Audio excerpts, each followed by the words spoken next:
On Monday, 30th January 2023, hundreds of NPP supporters from Ranikor had met together in Shillong to announce their resignation from the National People's Party and associate themselves with the BJP.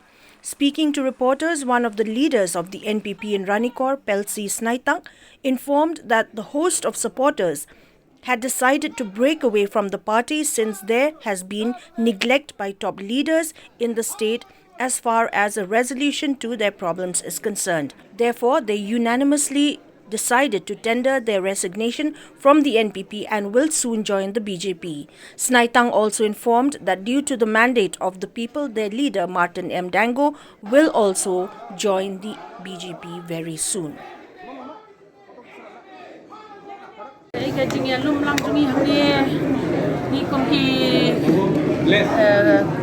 NPP Ranikor Kersian jong iba Martin M. Danggo Dao hi kalong ba isi kadon kejing bamnya suk jong pinong Kersian jong ini kembet benai net sini kemud ba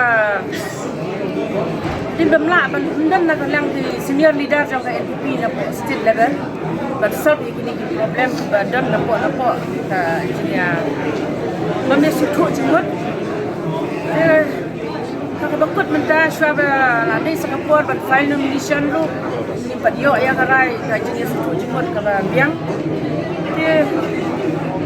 ni kumpino ya lam har snap ya so jam pai ba kita wa yang iba ni de ban phetno na NPP party but kita waru ya candidate resign ni ru kumpino ya lam ni har sim ni karai ba da ka jing menjur da ka jing dawa jam pai ba ni har ko mo berkunjung aku nangit ba kandidat jungiru ba Martin M. Danggo habi bersengap yang karai yang pai ba apapun belang ba ingat ba nangi usa resign no nang NPP parti ba ni pai ba le ni la depan resign mata si resign no barokat ba ni ya tadi dah kawai kesur bandawa yang kandidat resign no kata rajin sisa nama ladap dan declare tiket yang Mbak Martin Danggo nak ke NPP parti dan haka rally yang ke NPP akhir Januari.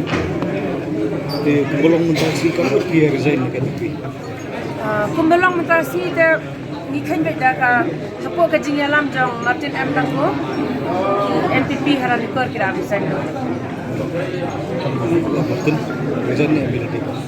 Iba Martin deh hadian ke niki kenta ke jingdawa dungi babun balang sa le yang rekam ya kata te ngamla ban ong lalu sibit ne la shine ya kata te sa bang mo